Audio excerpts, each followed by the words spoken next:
Okey, bismillahirrahmanirrahim. Assalamualaikum warahmatullahi taala wabarakatuh dan salam sejahtera pada semua pelajar tingkatan 2 mahasiswa sekalian.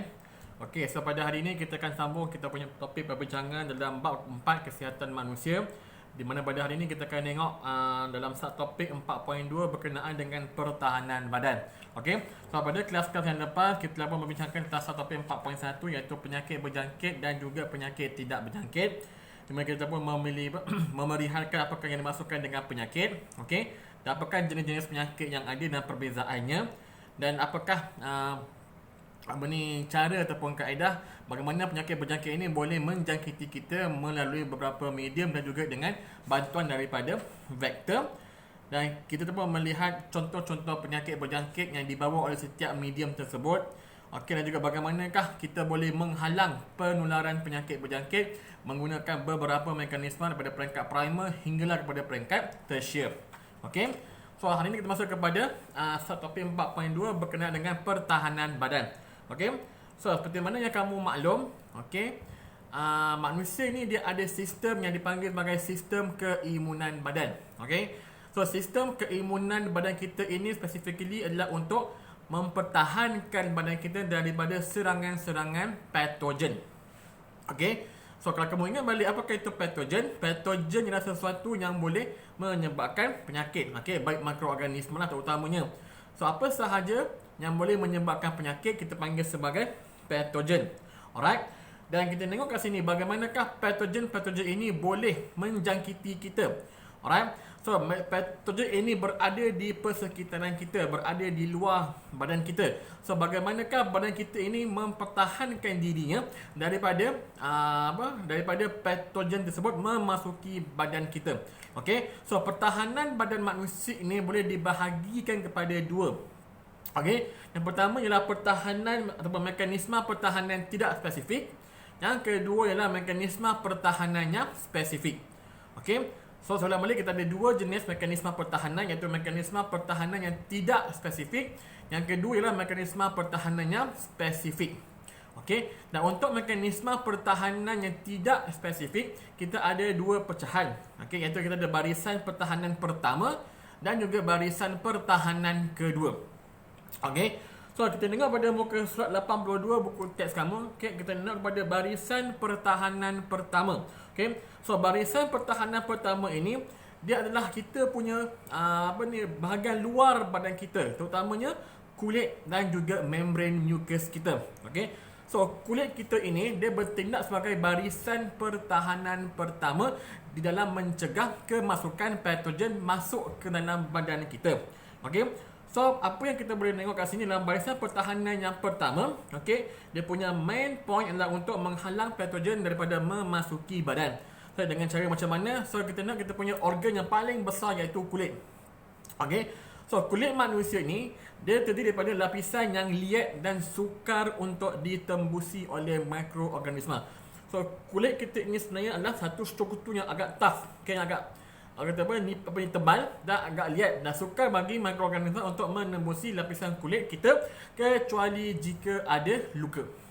Okey. So mikroorganisma ataupun patogen ini dia hanya boleh menembusi lapisan kulit kita jika terdapat sebarang luka ataupun kecederaan yang tidak kita tutup. Okey. So itulah kita punya lapisan paling luar iaitu kulit. Alright. Dan pada masa yang sama juga dekat lapisan kulit kita ni, dekat bahagian bawah-bawah dia ada beberapa kelenjar. Okey, terutama kelenjar sebum dan juga kelenjar peluh. Alright.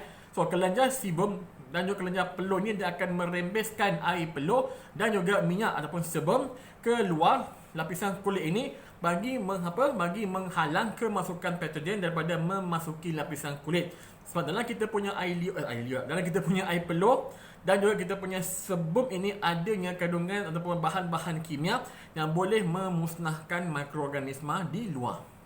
Okey, so pentingnya kita untuk ada kulit yang tebal, kulit yang tidak ada sebarang kelukaan ataupun cedera di luarnya, dan juga pentingnya untuk badan kita menghasilkan peluh dan juga sebum, supaya ia boleh memusnahkan bakteria ataupun mikroorganisma pada peringkat permulaan pertahanan badan kita. So ini ialah barisan pertahanan pertama badan. Sekiranya patogen ini berjaya menembusi barisan pertahanan pertama kita. Okey. So kita ada barisan pertahanan yang kedua pula. Yang kita akan bincang sebentar ini. Alright. So inilah tentang kulit. Alright. So, yang kedua kita ada satu lagi kawasan yang dipanggil sebagai membran mucus. So membran mucus juga merupakan salah satu daripada barisan pertahanan pertama badan kita. Basically membran mucus ini terdapat pada kawasan seperti salur pencernaan kita dan juga salur pernafasan kita. Dan mikroorganisma yang cuba untuk memasuki badan kita melalui salur pernafasan akan ditapis oleh kita punya bulu hidung. So dalam kita punya hidung ada bulu. So pentingnya bulu ni sebagai satu filter, penapis, untuk menapis sebarang kemasukan mikroorganisma. Dan apabila telah ditapis, ianya akan diperangkap oleh mucus yang terdapat di dalam rongga hidung kita. So inilah barisan pertahanan pertama. Dan pada masa yang sama juga, selain daripada salur pernafasan, kita punya lilin, ataupun kita punya wax dalam kita punya telinga ni juga bertindak sebagai barisan pertahanan pertama. Air mata kita, dan juga lendir pada faraj wanita, semuanya ini berfungsi sebagai antiseptik. Iaitu anti septik ialah benda yang kotor. So antiseptik ialah benda yang orang kata anti kepada benda-benda yang kotor ataupun yang memudaratkan. So tahi telinga kita, ataupun earwax kita, ataupun air mata kita, lendir pada faraj wanita, semuanya ini bertindak sebagai antiseptik untuk memusnahkan mikroorganisma. So ini ialah dua komponen dalam barisan pertahanan pertama, iaitu kulit dan juga membran mucus. So yang kedua, kita masuk dekat barisan pertahanan kedua. Jika patogen ini berjaya menembusi barisan pertahanan pertama, so kita ada barisan pertahanan kedua. So di mana barisan pertahanan kedua ini dia melibatkan sel darah putih kita. So sel darah putih ni dia ada banyak jenis. Kita ada natural killer cell, phagocyte dan sebagainya. Tapi basically ialah sel darah putih, iaitu sel-sel darah yang bertindak dalam mempertahankan badan kita daripada serangan patogen. So bila patogen ini berjaya masuk ke dalam saluran darah kita, apa yang akan berlaku ialah sel-sel darah putih kita ini dia akan mengenal pasti ada benda asing yang berada dalam sistem peredaran darah kita. Dan apa yang dia akan buat ialah sel darah putih ini akan menjalankan satu proses dipanggil sebagai fagocytosis. So fagocytosis ini basically ialah bagaimana sel darah putih ini mengenal pasti benda-benda asing yang berada dalam badan tuan dia. Dan apa yang dia akan buat, dia akan membuat satu unjuran seperti kaki palsu, dan dia akan merangkap, dia akan merangkap patogen tersebut. So bayangkan ini dia punya bentuk tak sekata. So dia boleh menghasilkan dua unjuran seperti kaki palsu, dan dia akan merangkap patogen tersebut. Itu ialah fagocytosis. Berarti dia akan menelan dia akan menelan patogen tersebut. Dan apa yang berlaku bila dia dah merangkap patogen tersebut dalam badan sel tersebut, ia akan mencernakan patogen tersebut dengan menggunakan enzim yang terdapat dalam sel darah putih itu yang dipanggil sebagai lysozyme. So lysozyme ialah enzim yang terdapat dalam sel darah putih yang bertindak untuk mencernakan sebarang patogen yang telah pun ditelan oleh sel darah putih terbabit. So inilah sebagai barisan pertahanan kedua. So barisan pertahanan pertama dan juga barisan pertahanan kedua, dia melitupi mekanisme pertahanan yang tidak spesifik. Kenapa tidak spesifik? Sebab dia akan menyerang sebarang patogen ataupun benda asing yang memasuki badan kita. So dia tidak kenal erti kau ni bakteria jenis apa, tidak. So apa sahaja yang foreign, yang asing, yang cuba memasuki kita punya badan, dan apa sahaja benda-benda asing yang telah pun memasuki badan kita, secara amnya inilah kita punya barisan pertahanan pertama dan kedua. So apa sahaja, tak kisah virus ke bakteria ke apa sahaja sekalipun, kedua-duanya ini akan mempertahankan badan kita daripada dimasuki ataupun daripada menyebabkan penularan patogen tersebut pergi lebih jauh ke dalam sistem badan kita. So betul dipanggil sebagai mekanisme pertahanan badan tidak spesifik. Yang seterusnya kita ada mekanisme pertahanan spesifik. Okay. So mekanisme pertahanan spesifik ini merupakan barisan pertahanan yang ketiga dan juga terakhir dalam kita punya sistem keimunan badan. Okay. So bila kita kata mekanisme pertahanan spesifik, ianya merujuk kepada penghasilan sejenis protein yang kita panggil sebagai antibody. Okay. So antibody ini merujuk kepada protein yang dihasilkan oleh sel darah putih ke dalam aliran darah sebagai gerak balas terhadap antigen.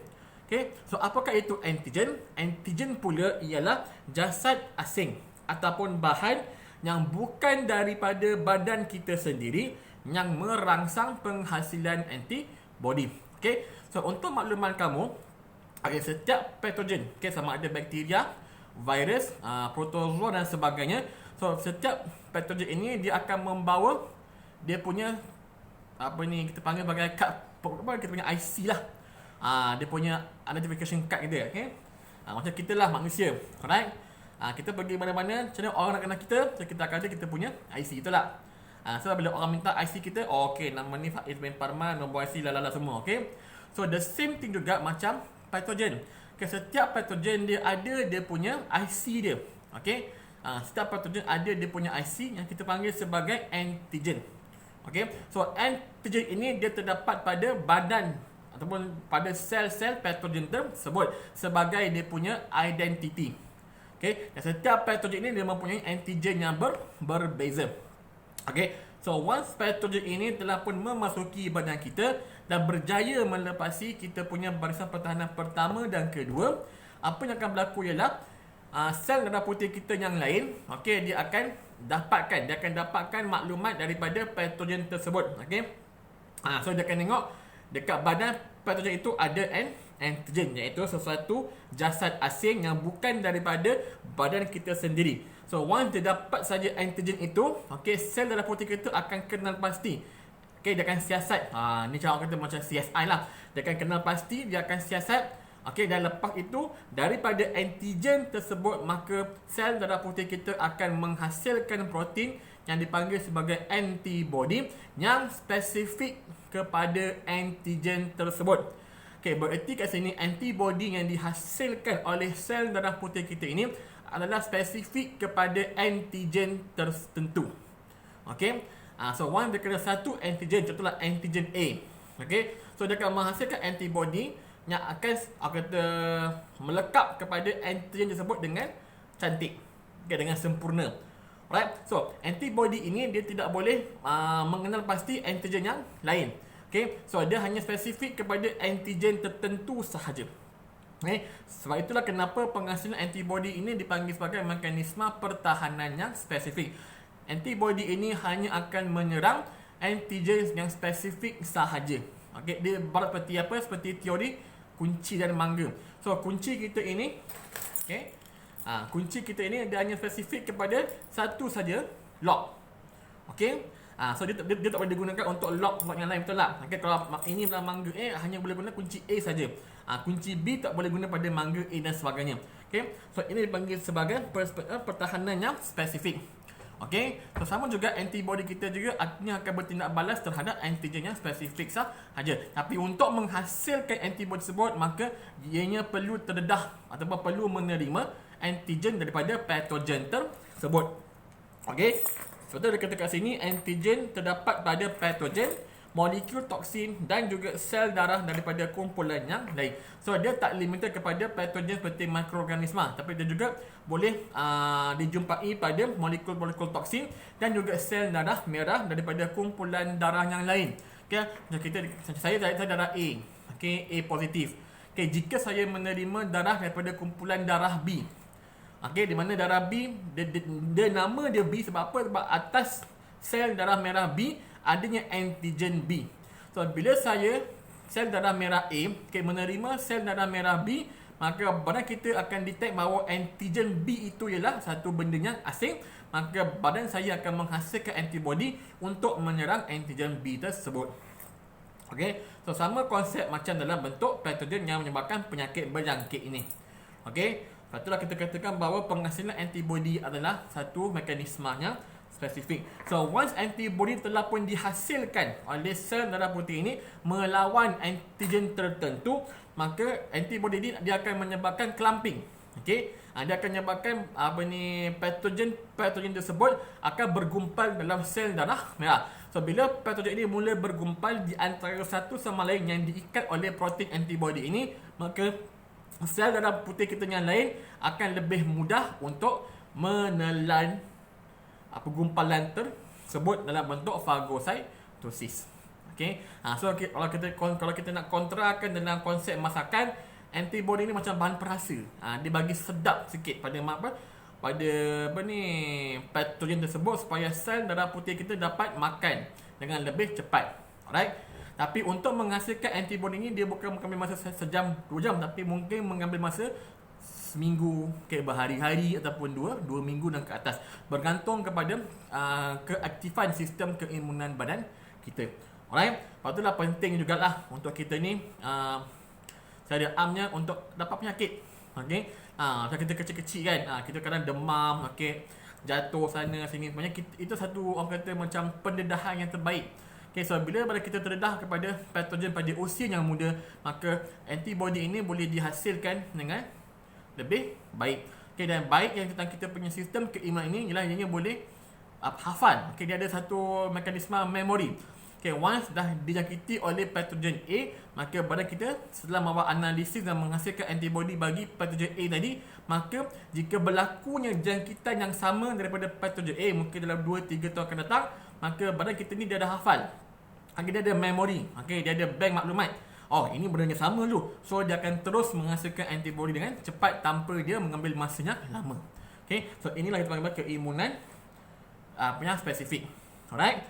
So inilah tentang pertahanan badan kita. Okay, daripada barisan pertahanan pertama dan kedua yang melibatkan mekanisme pertahanan yang tidak spesifik, kepada barisan pertahanan ketiga yang melibatkan mekanisme pertahanan yang spesifik. Alright. So daripada konsep barisan pertahanan ketiga iaitu mekanisme pertahanan spesifik, maka wujudlah satu kaedah yang di luar sana yang kita panggil sebagai imunisasi. So imunisasi ini merupakan satu usaha untuk memberikan daya tahan secara aktif pada bayi, kanak-kanak dan juga dewasa terhadap penyakit tertentu dengan memasukkan vaksin. So sekarang ni tengah kecohkan tentang vaksin COVID-19 dan sebagainya. So itu ialah proses imunisasi. Memberikan peluang ataupun pendedahan kepada badan kita untuk menghasilkan daya tahan, untuk menghasilkan antibody secara aktif. So kita akan dedahkan badan tersebut dengan vaksin. So apakah itu vaksin? So vaksin ini dia mengandungi antigen yang diperoleh daripada sebahagian ataupun keseluruhan struktur patogen tersebut yang telah dilemahkan ataupun dimatikan. So sekarang kita pada COVID-19 paling common lah. COVID-19 punya virus. Bagaimana boleh menghasilkan vaksin untuk COVID-19 sekarang ni? Apa yang saintis buat, dia ambil virus tersebut dan dia akan tengok pada bahagian struktur virus tersebut. Dia akan kaji struktur virus tersebut dan mereka akan ambil keputusan sama ada nak mengambil keseluruhan bahagian patogen tersebut ataupun dia hanya akan ambil satu ataupun dua saja ataupun sebahagian daripada bahagian virus tersebut, dan dia akan lemahkan ataupun dia akan matikan bahagian tersebut. Dan bila disuntik ke dalam badan kita dalam bentuk vaksin, kebolehupayaan virus tersebut tidak lagi boleh menjangkiti kita. Disebabkan vaksin ini mengandungi sebahagian ataupun keseluruhan struktur patogen tersebut yang telah pun dilemahkan, yang telah pun dimatikan, maka jika vaksin disuntik dalam badan kita, ianya tidak akan menyebabkan penyakit. Tetapi ianya memberi peluang kepada kita punya sistem keimunan badan kita untuk mengenal pasti antigen tersebut dan menghasilkan antibody secara aktif. So kita sendiri yang memperkenalkan antigen tersebut kepada badan manusia, dan badan manusia ini dia akan terus kenal pasti dan akan menjalankan proses bagi menghasilkan antibody yang spesifik kepada antigen tersebut. Itu yang kita panggil sebagai keimunan secara aktif. Okay. So inilah vaksin. Okay, proses vaksinasi. Okay, imunisasi kebangsaan. Di Malaysia kita ada program imunisasi kebangsaan. Di mana pada kecil, daripada kita lahir sahaja ke dunia ini, kita telah pun menerima sejumlah vaksin mengikut program yang telah pun ditetapkan oleh Kementerian Kesihatan Malaysia. Okay. Baik itulah kalau kamu tengok, kamu boleh tanya mak ayah kamu. Okay, masa kamu lahir, selalunya dia akan bagi satu buku. Okay, sama kalau perempuan buku tu warna pink, kalau lelaki buku tu warna biru. Okay, buku berkenaan dengan kesihatan kamu bila kamu lahir sampailah kamu besar ni. Okay, dalam buku itu ada maklumat tentang program imunisasi kebangsaan Malaysia. Okay, cuba tanya mak ayah kamu, ada tak buku yang masa kamu kecil tu yang warna, kalau perempuan pink, lelaki biru lah. Okay, tanya mak buku biru. Okay, kalau mak kamu ni dia jenis yang simpan, dia akan simpan betul-betul. Okay, dan kamu boleh buka dan kamu tengoklah maklumat kamu daripada kamu lahir sampailah kamu dah sekarang besar ni. Okay, dan cuba tengok satu bahagian tentang imunisasi ataupun vaksinasi. Okay, so jika kamu telah pun menerima vaksin melalui program kebangsaan tersebut, maka dalam buku itu mesti telah pun ditandatangani ataupun telah pun ditulis tarikh bila kamu menerima vaksin tersebut dan di mana. Okay, so kamu boleh buka kat rumah, cari kat rumah, tanya mak ayah kamu, mesti dia simpan insya-Allah. Alright. Ini tentang program vaksinasi kebangsaan. Okay, so contohlah, contoh rancangan vaksinasi di Malaysia ini, kamu boleh tengok pada muka surat 85 kamu tu. Okay, kalau kamu ada banyak menerima imunisasi dalam bentuk vaksin BCG, hepatitis B, DTaP, HIV, polio, measles, MMR dan sebagainya. Okay, dan di situ dalam longan biru tu, bila kamu ambil, apabila kamu sepatutnya menerima vaksin tersebut, pada usia kamu 0 bulan, 1 bulan dan sebagainya. Okay, kita tengok bila kamu dah besar pun, even kamu dah masuk peringkat remaja pun, kamu juga sepatutnya menerima vaksin dekat seperti pada umur kamu 13 tahun. Okay, untuk perempuan sahajalah. Okay, vaksin untuk HPV. Okay, dan juga untuk 15 tahun nanti kamu dapat booster untuk tetanus. Okay, so kita boleh tengok kat situ tu notanya. Okay, BCG, vaksin BCG stand for Bacillus calmette-guerin. Okay, inilah vaksin untuk mencegah daripada penyakit batuk kering ataupun tuberkulosis. Okay, dan kita tengok kat situ DTaP. Okay, DTaP itu adalah vaksin yang penting, untuk melindungi kamu daripada penyakit difteria, tetanus dan juga pertusis iaitu batuk kokol. Alright. HIV, Haemophilus influenza B. Inilah vaksin untuk melindungi kamu daripada serangan virus influenza B. Polio, sama ada dia berbentuk injection IPV ataupun oral OPV. Memberi perlindungan pada virus polio. Polio jika kamu dapat, dia menyebabkan penyakit poliomyelitis, iaitu penyakit di mana otot-otot kamu menjadi lemah sehingga kamu menjadi lumpuh. Itu ialah polio. MMR, vaksin MMR stand for measles, mumps dan rubella.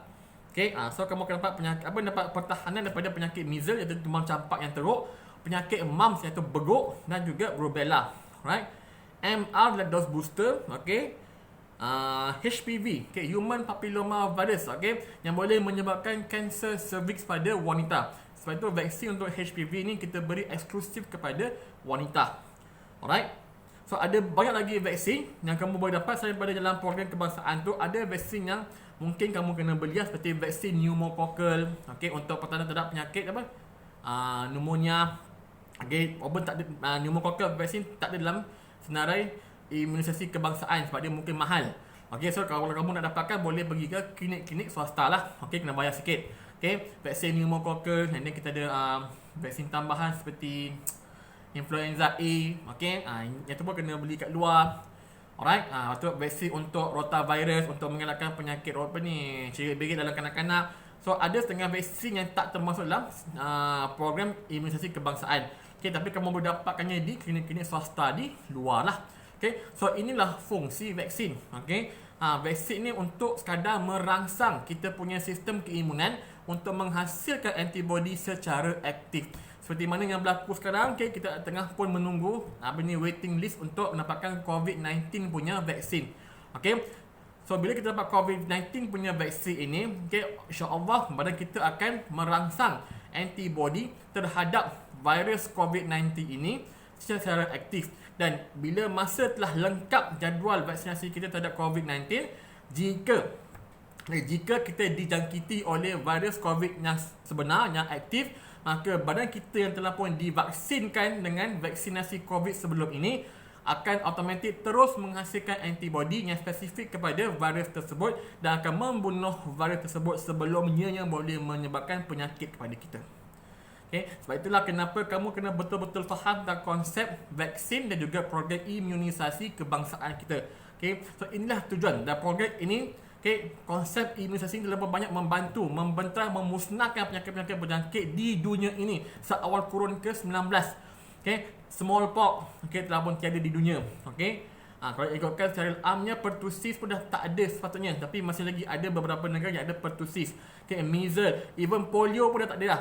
Dulu polio ada, sekarang polio dah tak ada lagi dah penyakit di dunia ini. Sebab apa? Program vaksinasi.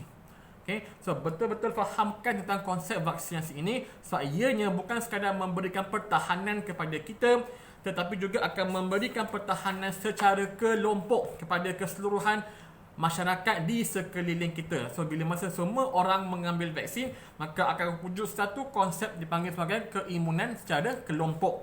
Okay, di mana herd immunity, keimunan secara kelompok ini yang akan melindungi bukan sekadar kita, tapi keseluruhan masyarakat yang dalam yang telah pun divaksinkan. So even orang yang tidak divaksin pun dia akan mendapat keimunan secara berkelompok. Inilah kelebihan bagi vaksinasi yang akan menghasilkan imunisasi yang terbaik bagi mempertahankan diri kita dan juga keluarga kita serta masyarakat kita daripada penyakit tersebut. Okay. So last kali kita tengok kepada jenis-jenis keimunan tadilah. Okay, kita ada keimunan yang pasif dan juga keimunan yang aktif. So menerima vaksin adalah sejenis keimunan yang aktif. Okay. So kamu buka muka surat 8 pun ada dia punya graf je. Okay, keimunan yang aktif. Okay, yang berada di bawah tu. Alright. Badan akan menghasilkan antibody sendiri apabila dirangsang oleh antigen dalam bentuk vaksin ataupun toxoid. Alright. So pada bila dia menerima the first injection, so badan kita akan meningkat, dia akan mula aktif. So dia akan menghasilkan sedikit antibody tapi dia belum kuat lagi. Sebab itulah kenapa bila kita ambil first dose dalam masa 2 minggu sebagainya, kita akan ambil dia punya booster dose ataupun second dose injection.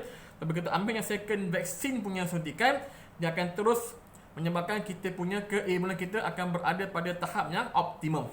Okay. So itu yang kita nak capai dalam vaksinasi. Okay. First dose untuk memperkenalkan badan kita kepada antigen tersebut.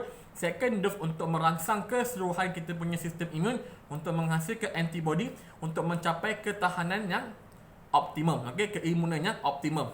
So itu ialah reason kenapa vaksin ini kita berterima dalam 1 ataupun 2 dos. Alright. Dan kita tengok juga pada keimunan aktif ada juga yang dalam bentuk semula jadi. Okay. So keimunan aktif ada yang buatan. Tadi untuk vaksin buatan lah. Inilah keimunan aktif untuk semula jadi yang natural.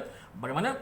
Bila kita dijangkiti oleh penyakit tertentu, maka badan kita sendiri yang akan menghasilkan keimunan tersebut. Contohnya demam campak, chickenpox. Okay. Kebetulan chickenpox ni kita dapat secara natural. Okay. So itulah keimunan aktif secara semula jadilah. So first time kena chickenpox, okay, memang kita buat seminggu tu memang ada banyak pox dia lah, tu kita demam dan gatal-gatal sebagainya. Tapi itu satu proses. Okay, badan kita sedang mendapatkan ataupun sedang menyerang, sedang pun untuk menghasilkan antibody terhadap virus tersebut. Dan bila kita dah sembuh, kita telah pun mendapat keimunan yang kekal. Okay, so keimunan secara aktif ini baik semula jadi maupun secara buatan merupakan keimunan yang kekal. Okay, long lasting. Okay. Ini kebaikan bagi keimunan secara aktif, baik natural maupun buatan. Okay. Dan untuk keimunan pasif pun ada yang keimunan pasif secara natural dan juga keimunan pasif secara buatan. So keimunan pasif secara natural. Okay. Bila kita kata pasif berarti kita mendapat antibody daripada sumber luar. Okay. Tanpa badan kita perlu merangsang untuk menghasilkan antibody sendiri. So antibody diberi daripada sumber luar. Itulah keimunan secara pasif. Okay. Dan keimunan pasif natural, okay, paling baik contoh ialah bila kita masa kecil, masa bayi kita mendapatkan susu ibu kita. Okay. Dalam susu ibu itu ada banyak antibody yang ibu kita ada yang dipindahkan kepada kita dalam bentuk susunya secara natural. Okay. So inilah keimunan secara pasif. Right. Dia akan melindungi kita secara peringkat sementara sahaja. Keimunan pasif dia punya keimunan yang sementara, dia tak kekal lama. Okay, keimunan aktif dia keimunan yang kekal lama. Okay, dia long lasting. Dan untuk keimunan pasif buatan, contohnya kita ada satu bahan dipanggil sebagai anti-serum. Okay, so anti-serum ini dihasilkan daripada haiwan. Okay, so anti-serum ini ialah collection of antibody yang telah pun kita dapat daripada sumber luar. Okay, di mana kita akan inject patogen dalam haiwan tertentu. Haiwan itu dia akan menghasilkan antibody dan kita ambil sampel darah dia dan kita akan centrifuge dan kita akan dapatkan dia punya serum. So dalam serum tu adanya antibody terhadap patogen tersebut. So itulah anti-serum yang kita suntik untuk mendapatkan antibody yang instant. Okay, so contoh penyakit yang menggunakan rawatan menggunakan anti-serum ialah penyakit seperti rabies, penyakit anjing gila. Okay, so penyakit rabies paling common, okay, penyakit anjing gila ini. So kita akan berikan pada pesakit tersebut suntikan anti-serum. Dan haiwan yang kita gunakan untuk mendapatkan anti-serum ini selalunya seperti apa? Kuda, okay, arnab, okay, ataupun monyet. Okay, ini 3 sumber lah yang paling utama. Okay, terutamanya kuda. Alright. Dan sama juga keimunan pasif ini adalah segera dan tidak kekal lama, segera dan sementara. Okey, untuk keimunan aktif dia keimunan yang berpanjangan dan kekal. Okey, so inilah beza antara keimunan pasif dan juga keimunan aktif. Okey, dan bagaimana kita nak memantapkan keimunan kita? Okey, so ada beberapa cara yang boleh kita amalkan. Pertama dengan cara apa? Kita mendapatkan rehat dan tidur yang secukupnya. Okey, dapatkan tidur yang secukupnya supaya badan kita ada masa, ada tenaga untuk menghasilkan antibody. Okey, beriadah, okey, active lifestyle, okey, beriadah dan kita dapatkan udara yang bersih. Okey, tidak merokok dan tidak terdedah kepada asap rokok sangat penting. Okey, jangan sekali merokok. Merokok ataupun menjadi passive smoker boleh menyebabkan sistem imun kita menjadi lemah. Alright. Dan apakah benda ataupun apakah aktiviti yang boleh melemahkan kita punya sistem imun? Pertama, mostly bila kita stres, okay, tekanan, okay, ada apa, emotional stress, okay, depressed dan sebagainya boleh menyebabkan sistem imun kita down. Okay, pengambilan gula yang berlebihan, okay, gula ni sebenarnya tak bagus jika diambil secara berlebihan sebab ianya boleh membantutkan sistem keimunan badan kita. Contoh penyakit diabetes, kencing manis, okay, di mana gula terlalu tinggi, sistem imun bagi pesakit kencing manis adalah sangat rendah. Sebab itu bila luka sikit pun boleh menyebabkan luka yang sangat besar, bernanah dan teruk. Okey. Dan juga jika berlaku pencemaran di persekitaran. Okey, ini semua adalah faktor-faktor yang boleh melemahkan sistem keimunan kita. Okey, pencemaran udara, pencemaran air dan sebagainya. So ini adalah benda yang perlu kita elakkan. Okey. Dan benda yang perlu kita amalkan seperti tadi saya cakap, rehat yang secukupnya, okey, beriadah dan sebagainya. Okey. So ini sahaja berkenaan dengan sistem keimunan badan dan juga overall topik bab 4 kesihatan manusia. Alright. So ini sahaja untuk kita pada hari ini. Okay, sekian, terima kasih. InsyaAllah pada hari hadapan kita akan masuk pada bab 5 iaitu air dan larutan. Sekian, terima kasih. Assalamualaikum warahmatullahi wabarakatuh.